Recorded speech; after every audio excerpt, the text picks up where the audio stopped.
This is Neha. Welcome to your own learning channel Neha tutorials. आज के इस वीडियो में मैं आपको एक्सप्लेन करने वाली हूँ क्लास 9 मैथमेटिक्स एनसीईआरटी बुक का चैप्टर 7 का फर्स्ट एक्सरसाइज 7.1। चैप्टर का नाम है ट्रायंगल्स। इस चैप्टर का बेसिक जो है वो मैंने अपने पिछले वीडियो में आपको ऑलरेडी एक्सप्लेन किया है, जिसमें मैंने आपको एक्सप्लेन किया है about congruency of triangles, how to prove the two triangles congruent, what are the rules I have already explained, and in this video I am going to explain all the questions of the exercise 7.1. So there are I think 8 questions in the exercise and I am going to explain all 8 questions in this video. So let's start the video. First question है जिसमें हमारे पास given है, this is the figure, given है AC is equal to AD, पहली चीज। Second है AB bisects angle A, AB bisects angle A। AB bisects angle A का मतलब क्या होगा, ये एंगल A को 2 इक्वल पार्ट्स में डिवाइड कर रहे हैं, यानी सपोज ये एंगल 1 है और ये एंगल 2 है, तो that means angle 1 is equal to angle 2। ये दोनों एंगल इक्वल है, AC is equal to AD, ये दो चीज हमें गिवन है। What we have to prove? We have to prove triangle ABC is congruent to triangle ABD. Now, अब हमको दो ट्रायंगल कॉन्ग्रुएंट प्रूफ करने हैं। जब भी हमको दो ट्रायंगल कॉन्ग्रुएंट प्रूफ करने होते हैं, आपको मिनिमम 3 चीज़ें इक्वल निकालनी होती है दोनों ट्रायंगल में से। 3 पार्ट्स उसके हमें इक्वल प्रूफ करने होते हैं and then we can prove that the two triangles are congruent. So what can be they? So we have to write like this: in triangle ABC and triangle ABD. Now इन दोनों triangle में क्या क्या equal है? सबसे पहला तो AC is equal to AD, ये हमारे पास गिवन है। आप कोई भी चीज़ अपने मन से नहीं लिख सकते, आपके पास फैक्ट होना चाहिए। आप कोई भी पार्ट किसी को इक्वल लिख रहे हो तो दिख रहा है इसलिए इक्वल लिख रहे हैं, ये चीज़ नहीं हो सकती है। आपके पास उसका रीज़न होना चाहिए, आइदर वो गिवन होना चाहिए या उसके पीछे कोई रीज़न होना चाहिए। तो AC is equal to AD, ये कहाँ से आया हमारे पास? ये गिवन है, तो we will write the reason given. Secondly angle 1 is equal to angle 2। आप अगर 1 और 2 का नेमिंग नहीं करोगे तो आप angle ACB is equal to angle DAB भी लिख सकते हैं। I am writing here angle 1 is equal to angle 2। क्यों इक्वल है?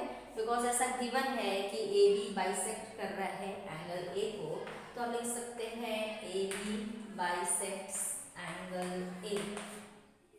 Now you can see side AB is common for both the triangle। ये जो साइड है AB, ये ट्रायंगल ACB में भी है और ट्रायंगल ADB में है। इसका मतलब AB is equal to AD and the reason is common। Now we can say, देखिए ये दोनों ट्रायंगल में क्या क्या चीज इक्वल मिल गया? एक ये वाला साइड, ये एंगल और ये वाला साइड, मतलब दो साइड है और उसके बीच का एंगल है, ठीक है। तो इसका मतलब क्या होगा? क्योंकि दो साइड और एक इंक्लूडेड एंगल इक्वल है, इसीलिए the two triangles, triangle ABC is congruent to triangle ABD by SAS congruency. SAS क्यों लगा है? क्योंकि साइड एंगल साइड, दो साइड और उसके बीच का एंगल इक्वल है, इसलिए हम उसको SAS कॉन्ग्रुएंसी से कॉन्ग्रुएंट प्रूफ कर दिए। अब इसके आगे क्वेश्चन में ये भी बोला है what can you say about BC and BD, मतलब आपको बताना है कि BC और BD का क्या रिलेशन होगा। सो ऑब्वियसली क्योंकि दो ट्रायंगल कॉन्ग्रुएंट प्रूफ हो चुके हैं तो उनके सारे कॉरस्पॉन्डिंग पार्ट्स इक्वल होने चाहिए, तो उस हिसाब से BC will be equal to BD। क्या मतलब है इसका? कभी भी आपने दो ट्रायंगल कॉन्ग्रुएंट प्रूफ कर दिया तो आप जब भी कॉन्ग्रुएंट प्रूफ करते हो आप मिनिमम 3 पार्ट्स इक्वल लेते हो। टोटल 6 पार्ट्स इसके इक्वल होते हैं। जब भी दो ट्रायंगल कॉन्ग्रुएंट होते हैं तो टोटल 6 पार्ट्स इक्वल होते हैं। 6 पार्ट्स यानी 3 साइड्स और 3 एंगल्स। अब क्योंकि ये दोनों ट्रायंगल कॉन्ग्रुएंट प्रूफ हो चुका है तो इसका मतलब सारे 6 पार्ट्स इस ट्रायंगल के सारे 6 पार्ट्स से इक्वल है। तो मतलब ये वाला साइड जो है BC वो इस साइड BD से इक्वल होना चाहिए। क्यों होना चाहिए? क्योंकि ये दोनों कॉरस्पॉन्डिंग पार्ट्स हैं दो कॉन्ग्रुएंट ट्रायंगल्स के। हर दो कॉन्ग्रुएंट ट्रायंगल के कॉरस्पॉन्डिंग पार्ट्स इक्वल होते हैं। 6 पार्ट्स होते हैं कॉरस्पॉन्डिंग, 3 sides and 3 angles। जिसमें से 3 तो हमने प्रूफ कर दिया, बाकी के 3 हमको प्रूफ करने की ज़रूरत नहीं है, हम डायरेक्टली लिख सकते हैं। और उसका रीज़न होता है CPCT, दैट इज का फुल फॉर्म है corresponding parts of congruent triangle. ये हम तब लिखते हैं जब दो ट्रायंगल कॉन्ग्रुएंट प्रूफ हो चुके हैं, और अगर वो कॉन्ग्रुएंट है तो उसके बाद हम उसके कोई भी कॉरस्पॉन्डिंग पार्ट को इक्वल लिख सकते हैं। So this was our first question. This is question number 2 of the exercise, where it is given ABCD is a quadrilateral where AD is equal to BC, AD is equal to BC given है। Second angle DAB यानी ये वाला angle is equal to angle CBA means this one। ये दोनों angle equal है, AD is equal to BC, the two things are given। What we have to prove? First, triangle ABD is congruent to BAC, पहला। दूसरा, BD is equal to AC and third angle ABD is equal to angle BAC। ये तीन चीजें हमको proof करनी है। तो सबसे पहले हमको प्रूफ करना है ट्रायंगल ABD, ये वाला ट्रायंगल, और दूसरा ये वाला ट्रायंगल है BAC। तो ये दोनों ट्रायंगल को हमको कॉन्ग्रुएंट प्रूफ करना है। तो जो दो ट्रायंगल को हमको कॉन्ग्रुएंट प्रूफ करना होता है, सबसे पहले हमको वो दोनों ट्रायंगल में तीन चीजें इक्वल निकालनी होती है। So let's start the process. In triangle ABD and triangle BAC। Now अब इन दोनों ट्रायंगल में हमको क्या क्या इक्वल मिल रहा है? सबसे पहले तो AD is equal to BC, ये हमारे पास गिवन है, और दूसरा है angle A is equal to angle B, angle A is equal to angle B, ये दोनों चीज हमारे पास गिवन है। तीसरा आप देख सकते हो ये जो साइड AB है ये कॉमन है दोनों ट्रायंगल में, एक ये वाले ट्रायंगल में और एक ये वाले ट्रायंगल में। दोनों ट्रायंगल में ये साइड कॉमन है, तो AB is equal to AB और इसका रीजन होगा कॉमन। जब भी आप कॉन्ग्रुएंट प्रूफ करते हो आप कॉमन पार्ट जरूर चेक करें, एक ना एक कॉमन होता ही है in most of the cases, not all the cases. तो कॉमन पार्ट आप जरूर चेक करें, और उसके अलावा बाकी दो चीज़ की बनी रहती है। ना अब आपको जो सबसे इंपॉर्टेंट होता है वो पहचानना कि कौन सी कॉन्ग्रुएंसी लगेगी। अब आप देख सकते हैं यहाँ पे क्या क्या इक्वल है। आपका ये वाला साइड और ये साइड इससे इक्वल है। सेकेंडली ये वाला साइड कॉमन है, मतलब ये दो साइड हो गया, और तीसरा जो है वो एंगल इंक्लूडेड है, दोनों साइड के बीच वाला एंगल है। तो साइड एंगल साइड से ये दोनों ट्रायंगल कॉन्ग्रुएंट हो गया। So hence triangle ABD is congruent to triangle BAC by SAS congruency। तो वेरी इजीली हमने ये प्रूफ कर दिया, दोनों ट्रायंगल कॉन्ग्रुएंट है, तीन पार्ट्स हमको बड़े आसानी से इक्वल मिल गया, दो तो गिवन था, तीसरा तो देख के पता चल रहा है कि कॉमन है। तो साइड एंगल साइड से दोनों ट्रायंगल कॉन्ग्रुएंट हो गया, हमारा फर्स्ट पार्ट प्रूफ हो गया। Second is BD is equal to AC। Now BD ये वाला साइड है और AC है। अब ये दोनों को कैसे इक्वल प्रूफ करेंगे? हमने अभी दो ट्रायंगल्स कॉन्ग्रुएंट प्रूफ किए, एक ये वाला और एक ये वाला। अब इन दोनों ट्रायंगल को क्योंकि हमने ऑलरेडी कॉन्ग्रुएंट प्रूफ कर दिया है, तो दो कॉन्ग्रुएंट ट्रायंगल के सारे पार्ट्स कॉरस्पॉन्डिंग पार्ट्स इक्वल होते हैं। तो अब क्योंकि ये दोनों ट्रायंगल कॉन्ग्रुएंट है, इसीलिए इनके पार्ट्स भी इक्वल होंगे। दैट मीन्स BD और AC इक्वल होना चाहिए।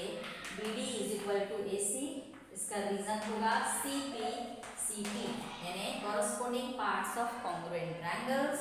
और थर्ड है एंगल ABD। अगेन आप देख सकते हैं एंगल ABD, ये वाला जो एंगल है और ये वाला एंगल है, not this one angle BAC, ये दोनों एंगल भी इक्वल होगा। मतलब इस ट्रायंगल का एक ये एंगल और इस ट्रायंगल का एक ये वाला एंगल, ये दोनों एंगल भी इक्वल होगा अगेन बाय CPCT। तो angle ABD is equal to angle BAC by CPCT, that is corresponding parts of congruent triangles.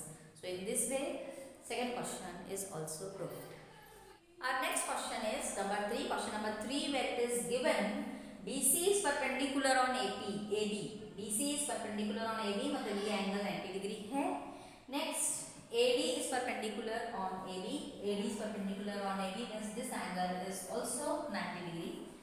What we have इसके अलावा given है AD is equal to BC, AD ये भी हमें given है। ठीक है, अब हमें प्रूफ क्या करना है, C D bisects A B. ठीक है, सी डी जो है ये ए बी को बाइसेक्ट कर रहा है, ये हमको प्रूफ करना है। C D bisects A B, हमको प्रूफ करना है कि ए बी बाइसेक्ट हो रहा है। ए बी बाइसेक्ट हो रहा है मतलब A B is divided into two equal parts. तो ए बी डिवाइड हो रहा है टू इक्वल पार्ट्स से, मतलब O B is equal to O A, ये हमको प्रूफ करना है। ठीक है, O B is equal to O A. यहाँ कंफ्यूज नहीं होना है, अक्सर बच्चे कंफ्यूज होते हैं। जैसे C D bisects A B proof करना है तो वो क्या करते हैं, सी डी बाइसेक्ट्स को पढ़ के O C is equal to O D proof कर देते हैं, वो नहीं करना है हमको। C D bisects A B यानी क्या बाइसेक्ट हो रहा है, ए बी बाइसेक्ट हो रहा है, तो हमको ये प्रूफ करना है कि ए बी जो है उसके टू इक्वल पार्ट्स है, ये हमको प्रूफ करना है। दैट मीन्स हमको प्रूफ करना है O B is equal to O A. तो उसके लिए सबसे पहले हम ट्रायंगल ओ बी सी और ट्रायंगल ओ डी ए, ये दोनों ट्रायंगल को कॉन्ग्रुएंट प्रूफ करेंगे। हमको क्वेश्चन देख के ही क्लियरली समझ में आ जा रहा है कि ये दोनों ट्रायंगल को कॉन्ग्रुएंट प्रूफ करना होगा। अब इन दोनों ट्रायंगल में क्या किया, इक्वल, हमको तीन पार्ट्स हमको निकालने हैं। क्या तीन पार्ट्स इक्वल है, सबसे पहला तो एंगल बी और एंगल ए इक्वल होगा। इसका रीजन क्या होगा, बोथ 90 डिग्री, ये हमें क्वेश्चन में गिवन है। सेकेंडली हमारे पास गिवन है B C is equal to D A, यानी कि यहाँ पे A B is equal to B C, ये अगेन गिवन है। और थर्ड जो है वो होगा ये एंगल, देखो ये दोनों एंगल इक्वल होगा बाय वर्टिकली अपोजिट एंगल। यहाँ पे पढ़ा है पहले भी लाइन्स एंड एंगल्स में, जब ये दो लाइन्स टकराती हैं तो ये जो आमने सामने वाले एंगल्स होते हैं, ये दोनों एंगल्स इक्वल होते हैं और इनको हम बोलते हैं वर्टिकली अपोजिट एंगल्स। तो यहाँ पर भी ऐसा ही हो रहा है, ए बी और सी डी दोनों टकरा रहे हैं, they intersect at point O. So therefore ये जो आमने सामने वाले एंगल्स हैं, that is vertically opposite angles are equal. तो angle B O C is equal to angle A O D, और इसका रीजन होगा बी ओ ए, यानी वर्टिकली अपोजिट एंगल्स। अब आप देख सकते हो ये दोनों ट्रायंगल में हमें तीन चीज़ें इक्वल मिल रही हैं, और वो क्या क्या है, एक ये वाला एंगल है, सेकेंडली एक ये वाला एंगल है जो 90 डिग्री है, और थर्ड ये वाला साइड है जो कि हमारे पास गिवन था। तो दो एंगल है और एक साइड है, लेकिन क्लियरली हमको दिख रहा है कि ये जो साइड है वो दोनों एंगल के बीच में नहीं है, मतलब दोनों एंगल में इंक्लूडेड नहीं है, अलग से है वो साइड। तो इसीलिए हम कौन सा रीजन डालेंगे कॉन्ग्रुएंसी का, angle angle side, A S से नहीं डालेंगे, ए एस डालेंगे। तो triangle O B C is congruent to triangle O D A by angle angle side, A S से दोनों ट्रायंगल कॉन्ग्रुएंट। अब क्योंकि दोनों ट्रायंगल कॉन्ग्रुएंट प्रूफ हो चुके हैं, इसलिए उनके सारे कॉरस्पॉन्डिंग पार्ट्स इक्वल होने चाहिए। हेंस हम बोल सकते हैं AO is equal to OB, AO is equal to BO by CP. अब क्योंकि AO और BO इक्वल है, hence we can say CD bisects AB, hence proved. Next है question number 4 where it is given L is parallel to M. ये दो लाइनें parallel है, line L and line M first. Second is given P, line P is parallel to line Q. ये दोनों line parallel है और ये दोनों लाइन पैरेलल है। What we have to prove is we have to prove triangle ABC is congruent to CDA. ABC is congruent to CDA. ये दोनों triangle हमें congruent प्रूफ करना है। तो सबसे पहले हमें ये लिखना होगा in triangle ABC and triangle CDA. अब ये दोनों ट्रायंगल में हमें तीन चीजें इक्वल निकालनी होगी। सबसे पहले तो बहुत इजीली हमें दिख रहा है ये दोनों ट्रायंगल में AC इज कॉमन, तो हम लिख लेते हैं AC is equal to AC that is common. Okay, next हमारे पास गिवन है L is parallel to M. अगर ये दोनों लाइन पैरेलल है और ये ट्रांसवर्सल है तो ये वाला एंगल और ये वाला एंगल इक्वल होना चाहिए। लेट मी इसका नेमिंग कर देती हूँ, 1 into क्यों इक्वल होगा, अल्टरनेट इंटीरियर अपोजिट एंगल्स। तो angle 1 is equal to angle 2, इसका रीजन होगा अल्टरनेट इंटीरियर अपोजिट एंगल्स। और similarly line P is parallel to line Q. अब ये दोनों लाइन पैरेलल है, अगेन ये ट्रांसवर्सल है, तो इस हिसाब से angle 3 is equal to angle 4, ठीक है, ये वाला एंगल इसको मैं रब कर देती हूँ पहले। हाँ, angle 3 is equal to angle 4 because ये दोनों लाइन पैरेलल है और ये ट्रांसवर्सल है, तो angle 3 is equal to angle 4 again by alternate interior opposite angles. ठीक है, तो ऑल्टरनेट इंटीरियर अपोजिट एंगल से हमें ये दो पेयर ऑफ एंगल्स इक्वल मिल गया और एक साइड AC जो है वो कॉमन है। तो यू कैन सी दोनों ट्रायंगल में ये एंगल, ये साइड और ये एंगल, दो एंगल और उनके बीच का साइड यानी इंक्लूडेड साइड इक्वल मिल गया है। Hence triangle ABC is congruent to triangle ABC by ASA congruency। दो एंगल और इंक्लूडेड साइड इक्वल मिल गया, तो hence we have proved that triangle ABC is congruent to triangle ABC। Not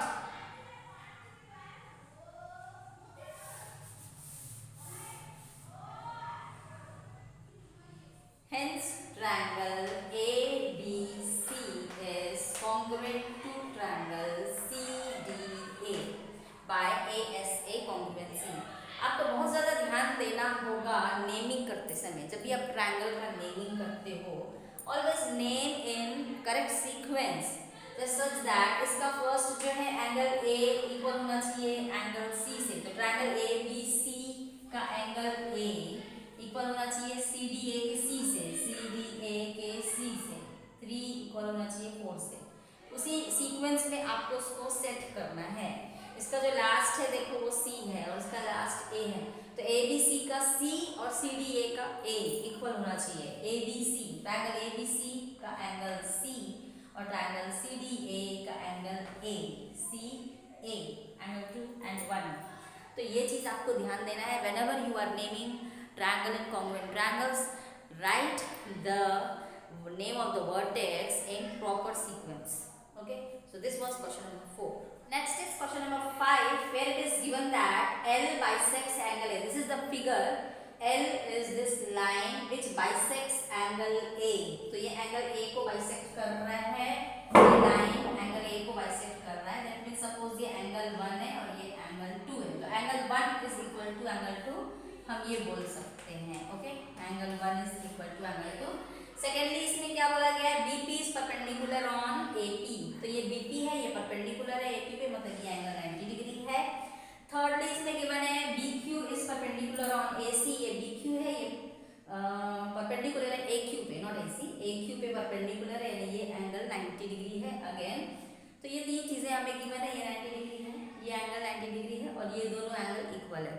अब हमको प्रूफ करना है triangle APB is congruent to AQB। APB यानी ये वाला ट्रायंगल और AQB ये वाला, ये दोनों ट्रायंगल को हमें कॉन्ग्रुएंट प्रूफ करना है।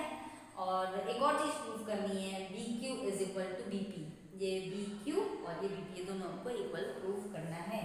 तो in triangle APB and triangle AQB, चलिए इन दोनों ट्रायंगल में हमें तीन चीजें जो जो इक्वल मिलती है वो लिख लेना है। सबसे पहले तो हम सबसे इजी जो है वो कॉमन पार्ट देख लेते हैं। तो क्या कॉमन है दोनों में, AB is common, so we can say AB is equal to AB, reason होगा इसका कॉमन। ओके, नेक्स्ट है इसमें ये वाला एंगल दोनों का 90 डिग्री है, तो वो भी लिख लेते हैं। Angle BQA is equal to angle BPA जिसका रीजन होगा both 90 degree. Okay, now third है L bisects एंगल A। तो ये जो L है ये एंगल A को बाइसेक्ट कर रहा है यानी angle 1 is equal to angle 2। आप नेमिंग भी कर सकते हो QAB, बट मैंने उसको थोड़ा इजी करने के लिए angle 1 is equal to angle 2 लिख लिया है। और इसका रीजन क्या होगा, L bisects angle A। Now अब इन दोनों ट्रायंगल में अगेन हमको तीन चीजें मिल गई है जो कि बहुत इजी होता है लिखना, सारा चीज क्वेश्चन में गिवन होता है, बस आपको पहचान करनी होती है कि कौन सा कॉन्ग्रुएंसी रूल लगेगा to prove the two triangles congruent to each other. Now कौन सा रूल लग रहा है, देखिए इन दोनों ट्रायंगल में क्या क्या इक्वल है। फर्स्ट इज ये साइड, हमको एक ही साइड बस मिला हुआ है इक्वल, और ये दो एंगल्स हैं। तो जब भी राइट एंगल रहता है बच्चे जल्दी से RHS लिख देते हैं क्योंकि राइट एंगल है, बट यहाँ पर राइट RHS नहीं लगेगा क्योंकि RHS में राइट एंगल, हाइपोटेन्यूज और साइड भी रहता है, यानी कि दो साइड्स, एक हाइपोटेन्यूज और दूसरा एक और साइड, दो साइड हमें चाहिए, बट यहाँ पर सिंगल साइड है तो RHS तो नहीं होगा। दो एंगल्स हैं इक्वल और एक साइड है, दो एंगल और एक साइड में या तो AAS होता है या ASA होता है। ASA तब होता है जब दो एंगल्स और इंक्लूडेड साइड यानी बीच वाला साइड इक्वल हो। अब आप देख सकते हैं ये दोनों एंगल है और ये इंक्लूडेड साइड इसका इक्वल नहीं है, ये दूसरा वाला साइड इक्वल है। ये वाला साइड जो है AB वो ये दोनों इक्वल एंगल से जुड़ा हुआ नहीं है, मतलब इंक्लूडेड नहीं है। तो हमको क्या लिखना होगा, AAS कॉन्ग्रुएंसी। सो हम यहाँ पे लिखेंगे triangle AQB is congruent to triangle APB by AAS congruency rule। तो दोनों ट्रायंगल कॉन्ग्रुएंट हो गए। अब हम लिख सकते हैं BQ is equal to BP। BQ is equal to BP क्यों होगा, क्योंकि दोनों ट्रायंगल कॉन्ग्रुएंट प्रूफ हो चुके हैं, तो इसके सारे करस्पॉन्डिंग पार्ट्स इक्वल होने चाहिए, इसीलिए BQ is equal to BP by CP corresponding parts of congruent triangles। Next is question number 6 where it is given AC is equal to AE। ये बहुत इंपॉर्टेंट क्वेश्चन है, थोड़ा सा हट कर है, अभी तक जितना हमने पढ़ा वो सारा सिंपल था, डायरेक्ट क्वेश्चन था, इसमें डायरेक्ट नहीं है, थोड़ा सा डिफरेंट है। AC is equal to AE हमारे पास गिवन है। AC ये देखिए, ये AC is equal to AE, AC ये हमारा साइड है, AE ये साइड है, ठीक है। AC is equal to AE। आपको बहुत ध्यान देना होगा कि कौन सा पार्ट किससे इक्वल है, क्योंकि इसमें सीधा सीधा दो ट्रायंगल हमको नहीं दिख रहा है, बहुत सारे ट्रायंगल्स है, किसको किससे कॉन्ग्रुएंट प्रूव करना है ये बहुत इंपॉर्टेंट होता है। हमें सबसे पहले समझना कि हमें कौन से दो ट्रायंगल्स कॉन्ग्रुएंट प्रूव करने हैं। नेक्स्ट इसमें गिवन है AB is equal to AD। AB ये वाला साइड है, AB is equal to AD, AD ये वाला साइड है, ओके। और नेक्स्ट गिवन है angle BAD is equal to EAC। BAD ये एंगल इक्वल है EAC से, EAC यानी कि ये वाले एंगल से, ये एंगल इस एंगल से इक्वल गिवन है, ये साइड इस साइड से इक्वल गिवन है और ये वाला साइड इस वाले साइड से इक्वल गिवन है। आपको क्या प्रूफ करना है, BC is equal to DE। देखिए इसमें ट्रायंगल का नाम नहीं गिवन है कि कौन से ट्रायंगल आपको कॉन्ग्रुएंट प्रूफ करने हैं, तो यहाँ पर आपको थोड़ा दिमाग लगाना होगा कि हमको कौन से ट्रायंगल कॉन्ग्रुएंट प्रूफ करने हैं सच दैट हमको BC इक्वल टू DE मिले। तो BC मतलब कि ये पूरा साइड है और DE ये वाला साइड है, तो ये दोनों साइड को इक्वल प्रूफ करने के लिए ऑब्वियसली एक चीज़ तो हमको समझ में आ गई कि जो दो ट्रायंगल को हम कॉन्ग्रुएंट प्रूफ करेंगे उसमें BC एक ट्रायंगल में होना चाहिए और दूसरे ट्रायंगल में DE होना चाहिए। अब BC को आप देखो, BC को लेके आपको कौन सा ट्रायंगल बल मिल रहा है, एक ही ट्रायंगल मिल रहा है, वो है ABC। You can see ABC जो ये वाला ट्रायंगल है, मैं इसको अलग से आपको पहले ड्रॉ करके दिखा रही हूँ ABC को, ताकि आपको ये डायग्राम क्लियरली समझ में आए।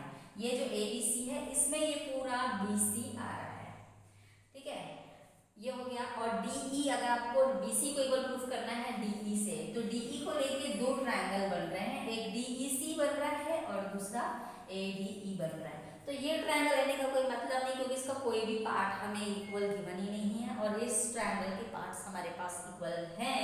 तो अब ये ट्रायंगल ADE हमको दूसरा ट्रायंगल चाहिए। देखिए आप इसको अगर मैच करें कुछ ऐसे, तो ADE ये हमारे पास है, तो हमें ये दोनों ट्रायंगल शायद कॉन्ग्रुएंट प्रूफ करना हो सकता है। हमारी पहली गेसिंग हम ये लगा सकते हैं, क्योंकि हमको BC प्रूफ करना है DE से इक्वल, तो BC इसी एक ट्रायंगल में है इसलिए हमको यही ट्रायंगल लेना पड़ेगा, और DE जो है वो इस ट्रायंगल में है इसलिए हमें यही ट्रायंगल लेना पड़ेगा। तो हमको ओवरऑल अब ये चीज़ समझ में आ गया कि हमारा टारगेट क्या है, किसको किससे कॉन्ग्रुएंट प्रूफ करना है, वो है ट्रायंगल ABC एंड ADE। तो देखिए ये चीज़ पता चल गया। अदरवाइज क्या होता है, मोस्टली जब बच्चे इसको देखते हैं तो ये वाला इससे इक्वल है, ये वाला इससे इक्वल है, तो डायरेक्टली ये ट्रायंगल पकड़ लेते हैं। हाँ, ट्रायंगल एबीडी और ये वाला ट्रायंगल ले लेते हैं, दोनों ट्रायंगल कॉन्ग्रुएंट प्रूफ करने लग जाते हैं। यहीं पे हमारी गड़बड़ी होती है। आप ज्योमेट्री में क्या प्रूफ करना है को बहुत अच्छे से फोकस करें एंड देन आप स्टार्ट करें अपना टारगेट तक पहुंचने के लिए। हमें कहाँ से स्टार्ट करना होगा? तो ये दोनों ट्रायंगल को कॉन्ग्रुएंट प्रूफ करने के लिए हमें 3 पार्ट्स इक्वल चाहिए। हमको क्या दिख रहा है देखिए, ए बी सी। पहले हम समझ लेते हैं क्या क्या इक्वल मिल रहा है, फिर हम लिखना स्टार्ट करेंगे। इस वाले ट्रायंगल में यानी कि ए बी सी और ये वाले ट्रायंगल ए डी ई में क्या क्या इक्वल हमारे पास गिवन है? पहला चीज ए सी इज इक्वल टू ए ई। तो इस ट्रायंगल का ए सी इक्वल है ए ई इस ट्रायंगल के ए ई से। पहला चीज हमको मिल गया, ये दोनों ट्रायंगल का एक साइड हमें इक्वल गिवन है। सेकेंड है A B is equal to A D. तो इस ट्रायंगल का ए बी इक्वल है ए डी इस ट्रायंगल के ए डी से। देखिए अगेन इस दोनों ट्रायंगल का हमें दो पार्ट इक्वल मिल गया बड़ी आसानी से। अब जो तीसरा है, ऑब्वियसली अगर दो साइड हमको मिल गया है तो जो एंगल है वो इसका इंक्लूडेड एंगल होना चाहिए। ये दोनों एंगल हमको इक्वल चाहिए, तभी हम इसको कॉन्ग्रुएंट प्रूफ कर पाएंगे। कौन सा एंगल इक्वल गिवन है हमारे पास? एंगल बी ए डी, ये वाला एंगल इक्वल गिवन है, मतलब कि बी ए सी नहीं है। यू कैन सी, हमको ये पूरा बी ए सी चाहिए, ये पूरा बी ए सी हमको चाहिए, बट गिवन क्या है? बी ए डी, ये वाला एंगल हमको इक्वल गिवन है किससे? एंगल ई ए सी से। ई ए सी हमको चाहिए क्या?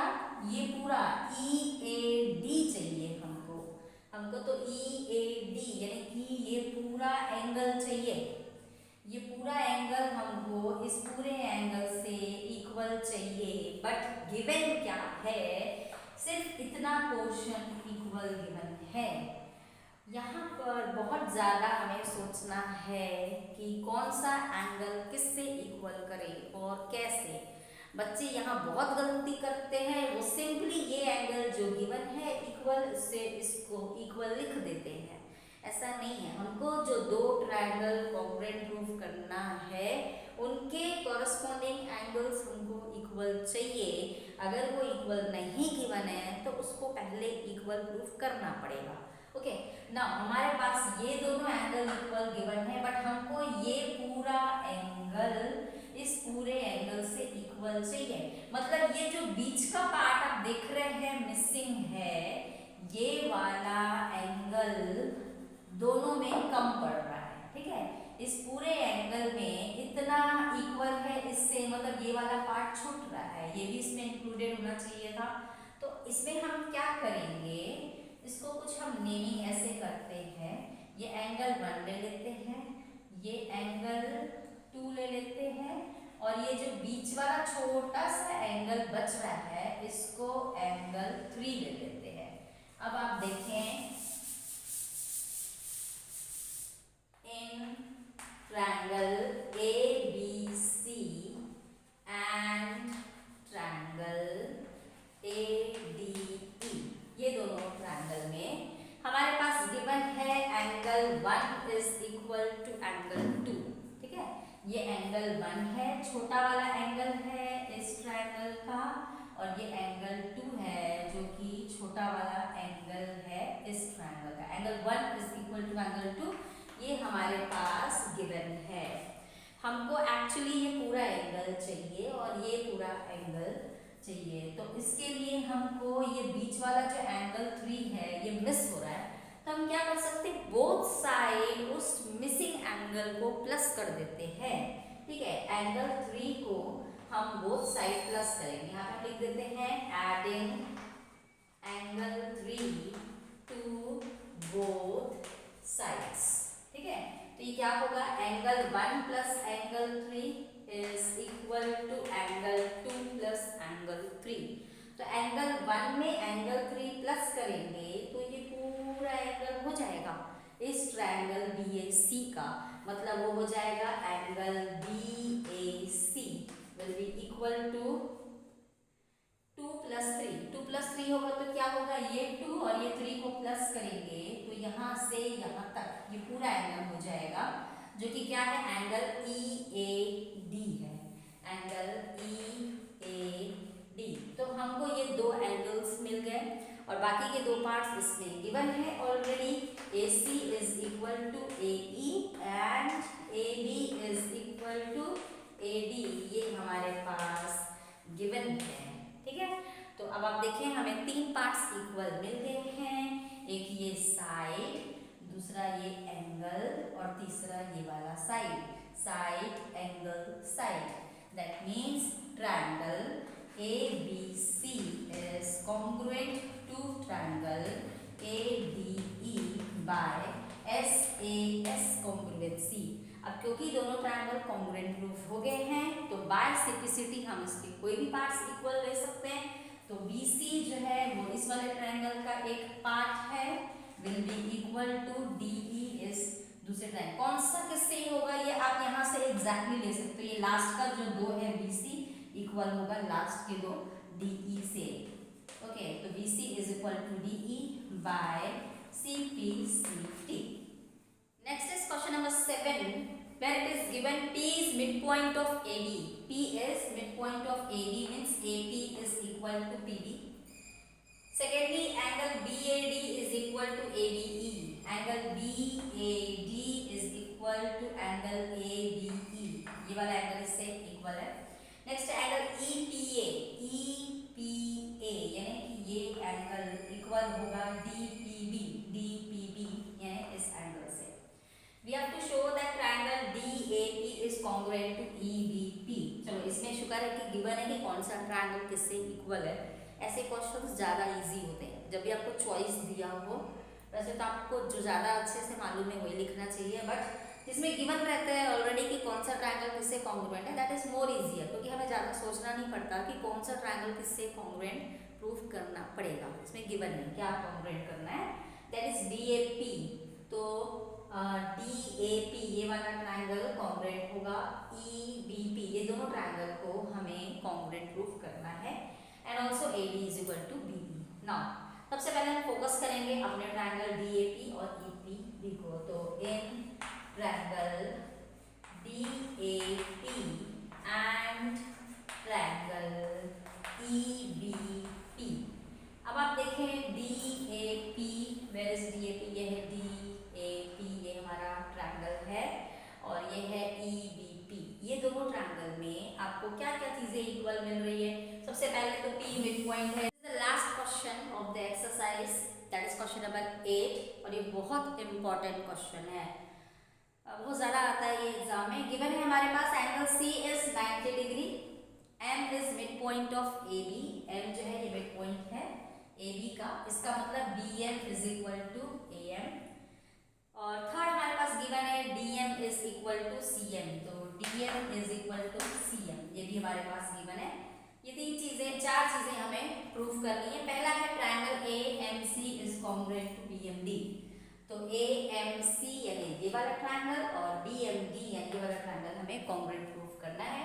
तो let's see in triangle AMC and triangle BMD, ये दोनों ट्रायंगल में क्या क्या इक्वल है। सबसे पहले तो क्लियरली हमें दिख रहा है DM is equal to CM, तो DM is equal to CM और दूसरा AM is equal to BM, ये भी हमें बहुत क्लियरली दिख रहा है। AM is equal to CM BM, और ये हमारे पास गिवन है, दिख रहा है कि बेसिस पे नहीं लिखना है, दैट इज गिवन होना चाहिए या कोई ना कोई रीजन होना चाहिए। सेकेंडली इसमें आप देख सकते हैं ये एंगल इससे इक्वल होगा by vertically opposite angle, because AD and CD they both intersect each other at M, hence angle AMC is equal to angle BMD by vertically opposite angles। now अब इन दोनों ट्रायंगल में हमें तीन parts equal मिल गए हैं, ये side, ये angle और ये साइड, और जो एंगल है वो इंक्लूडेड है। so therefore we will write triangle AMC is congruent to triangle BMD by SAS congruency। now अब क्योंकि ये दोनों ट्रायंगल कॉन्ग्रुएंट प्रूफ हो चुके हैं तो फिर हम क्या लिख सकते हैं, इनके कॉरस्पॉन्डिंग पार्ट्स इक्वल लिख सकते हैं। तो यहाँ पर हम ये लेते हैं, ये वाला एंगल जो है इस एंगल से इक्वल होगा। ओके, तो सपोज ये एंगल 1 है और ये एंगल 2 है, तो angle 1 is equal to angle 2, और दूसरा हम ले लेते हैं BD is equal to AC। BD is equal to AC, ये दोनों चीजें इक्वल होगी बाय CPCT। एक्चुअली ये हमको प्रूफ करने को नहीं बोला गया है, आपको नहीं बोला गया है कि ये एंगल इससे इक्वल प्रूफ करो और BD is equal to AC proof करो, बट हम ये ले रहे हैं क्योंकि हमें बाकी की चीजें जो इक्वल प्रूफ करनी है उसमें इसका यूज होगा, और मैं इसको इक्वेशन नंबर 1 ले लेती हूँ। ठीक है ना, अब सेकेंड पार्ट हमारा क्या है, एंगल DBC को हमें 90 डिग्री प्रूफ करना है। एंगल DBC ये एंगल हमें 90 डिग्री प्रूफ करना है। फॉर दैट हम क्या करेंगे, अब ये भी देखो हमने प्रूफ किया है angle 1 is equal to angle 2। ठीक है, अब अगर ये दोनों एंगल इक्वल है तो और ये ट्रांसवर्सल है, तो इसका मतलब alternate interior opposite angle equal है, और इसीलिए BD should be parallel to AC। ठीक है, so because angle 1 and angle 2 are equal, we can say that alternate interior opposite angles are equal, hence BD is parallel to AC, and the reason is alternate interior opposite angles are equal। ठीक है, तो अब BD और AC अगर parallel है तो इनके consecutive angles का सम 180 डिग्री होना चाहिए। ठीक है, ये रूल है कि जब ये दो लाइन पैरेलल होती है और ये ट्रांसवर्सल जा रहा है तो ये जो दो एंगल्स बन रहे हैं which are also called angles on the same side of transversal, या फिर हम इनको कंसेक्यूटिव एंगल्स भी बोल सकते हैं। तो कंसेक्यूटिव एंगल का सम 180 डिग्री होता है, उस हिसाब से एंगल B और एंगल C का सम जो है वो 180 डिग्री होना चाहिए। तो इसका रीजन होगा सम ऑफ consecutive angles। तो एंगल C का वैल्यू 90 डिग्री है, एंगल B प्लस C की जगह पे हम 90 डिग्री लिख देते हैं, तो यहाँ से एंगल C का वैल्यू हमको मिल जाएगा 180 माइनस 90 यानी कि 90 डिग्री। तो एंगल C का वैल्यू ना, अब हमको प्रूफ करना है triangle DBC is congruent to triangle ACB। तो ट्रायंगल DBC और ACB ये दोनों ट्रायंगल हमको लेना है। तो इन दोनों ट्रायंगल में क्या क्या इक्वल है, सबसे पहले तो BC is equal to BC है, कॉमन है, दोनों ट्रायंगल में इक्वल है, तो ये हम ले लेंगे BC is equal to BC। Next BD is equal to AC, जो हमने सिंप्लिसिटी से प्रूफ किया था अभी थोड़ी देर पहले पिछले क्वेश्चन में। तो BD is equal to AC हम यहाँ पे ले रहे हैं which we have proved from simplicity, that is equation number 1 जो हमने इसका रीजन लिखा हुआ है। और थर्ड है angle B is equal to angle C, ये भी हमने अभी अभी इक्वल प्रूफ किया है सेकेंड में, तो इसका भी हम रीजन लिख सकते हैं प्रूफ अबव। ठीक है, प्रूफ अबव मतलब हमने प्रूफ किया है angle B is equal to angle C। तो ये दोनों ट्रायंगल में आप देखेंगे, पहले आप ट्रायंगल को प्रॉपर्ली मार्क कर लें ताकि आपको समझ में आ जाए हम किन दो ट्रायंगल की बात कर रहे हैं, triangle BDC and triangle ABC। तो ये दोनों ट्रायंगल में हमारा क्या क्या चीज इक्वल मिल गया है, एक तो ये साइड इससे इक्वल है, दूसरा ये साइड कॉमन है, और तीसरा ये एंगल इससे इक्वल है। तो साइड एंगल साइड SAS से ये दोनों ट्रायंगल कॉन्ग्रुएंट प्रूफ हो जाता है। Triangle DBC is congruent to triangle ACB by side angle side. Okay, now ये चीज हमने प्रूफ कर लिया। अब लास्ट जो है CM is half of AB, तो उसके पहले हम क्या करेंगे, यहाँ सिंप्लिसिटी से इसका जो थर्ड साइड है वो हम इक्वल ले लेंगे। DBC में DC जो है वो इक्वल होगा ट्रायंगल ABC के AB से बाय CPCT। ये कैसे होगा, क्योंकि ये दोनों ट्रायंगल कॉन्ग्रुएंट है तो इनके सारे करस्पॉन्डिंग पार्ट्स इक्वल होने चाहिए। तो ट्रायंगल DBC का DC इक्वल होगा ACB के AB से, तो DC is equal to AB, ये देखिए पूरा साइड DC है और ये AB है, ये हमने इक्वल प्रूफ कर दिया। अब हमको करना है CM is half of AB।